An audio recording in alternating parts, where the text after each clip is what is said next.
ഒന്ന് ടെലിഫോണിനായി തുടരുക. ശ്രീ മുരളീധരൻ, അതല്ലേ വേണ്ടത്? ഇപ്പോൾ ഈ തൽക്കാലം നിങ്ങൾ തമ്മിൽ ഒരു സമവായത്തിലെത്തുക. VC വരട്ടെ സർവകലാശാലയിൽ. അതല്ല, ഈ സിൻഡിക്കേറ്റ് അംഗങ്ങളെയൊക്കെ ഗുണ്ടകളെന്ന് വിശേഷിപ്പിക്കുന്ന ഇദ്ദേഹം സിൻഡിക്കേറ്റ് മെമ്പർ ആയിരുന്നു. ഇദ്ദേഹം അവിടെ നടത്തിയ ഗുണ്ടാ പ്രവർത്തനം എല്ലാവർക്കും അറിയാം.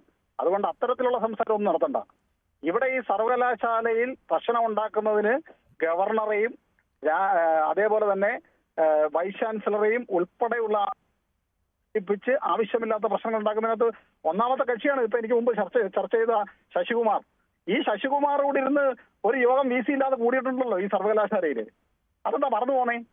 അപ്പൊ താൻ സിൻഡിക്കേറ്റ് മെമ്പർ ആയിരിക്കുമ്പോൾ എല്ലാം ചെയ്യുന്നത് നല്ല കാര്യം, താൻ സിൻഡിക്കേറ്റ് തനിക്ക് ഇഷ്ടമില്ലാത്ത സിൻഡിക്കേറ്റ് ഇരിക്കുമ്പോൾ അതെല്ലാം ഗുണ്ടകളാണ് എന്ന് പറയുന്ന നാണം കെട്ട ചില വർത്തമാനങ്ങളും നാണം കെട്ട ചില ഗൂഢാലോചനകളുമാണ് ഈ സർവകലാശാലയിൽ പ്രതിസന്ധി സൃഷ്ടിക്കുന്നത്. അത് മനസ്സിലാക്കണം.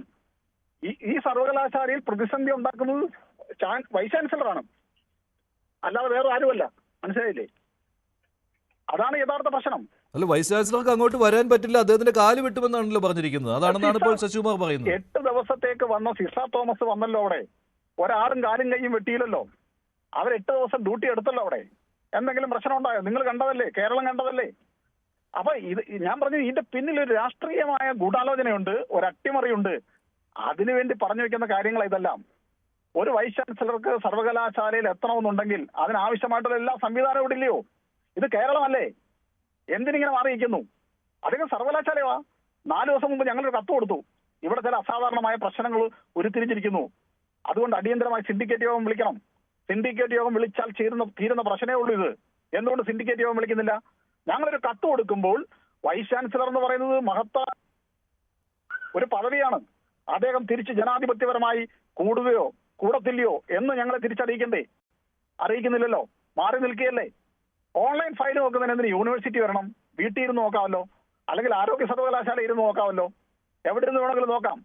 ഇതെല്ലാം തെറ്റിദ്ധരിപ്പിക്കുകയാണ്. ഇത് ബോധപൂർവം പ്രതിസന്ധി ഉണ്ട് എന്ന് വരുത്തി തീർക്കുകയാണ്. സിൻഡിക്കേറ്റ് എന്താ, വൈസ് ചാൻസലർ എന്താണെന്നും കൃത്യമായി ഈ സ്റ്റാറ്റ്യൂട്ടിലും ആക്ടിലും പറഞ്ഞിട്ടുണ്ട്. അതെല്ലാം പകൽ പോലെ വ്യക്തമാണല്ലോ. അതെല്ലാം ഇരിക്കുമ്പോൾ എന്തിനീ തെറ്റിദ്ധാരണാജനകമായിട്ടുള്ള പ്രചരണം നടത്തുന്നത്? സിൻഡിക്കേറ്റ്, സെനറ്റ്, അക്കാഡമിക് കൗൺസിൽ, സർവകലാശാലയുടെ അതോറിറ്റിയാണ്. സർവകലാശാല ആക്ട് 1974 സെക്ഷൻ 16 പറയുന്നു അതോറിറ്റിയെ സംബന്ധിച്ച്. സർവകലാശാല ആക്ട് പറയുന്നുണ്ട് വൈസ് ചാൻസലർ ഓഫീസറാണ്, സിൻഡിക്കേറ്റിന് മുകളിലല്ല.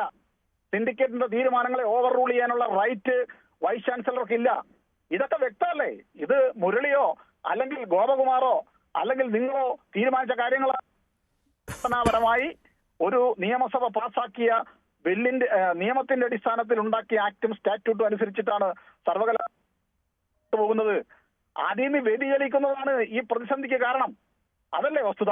എന്തായാലും നിങ്ങളൊരു തീരുമാനം എടുക്കൂ ശ്രീ ഗോപകുമാർ. എങ്ങനെയെങ്കിലും ആ സർട്ടിഫിക്കറ്റുകൾ വിദ്യാർത്ഥികൾക്ക് കിട്ടട്ടെ. അല്ലല്ല, ഉപരിപഠനത്തിന് ഏതെങ്കിലും ഒരു വിദ്യാർത്ഥികൾ തടസ്സം നേരിട്ടാൽ അത് ഗുരുതരമായ പ്രശ്നമായിരിക്കും. അതിന് നിങ്ങൾ എല്ലാവരും ഉത്തരവാദികളായിരിക്കും.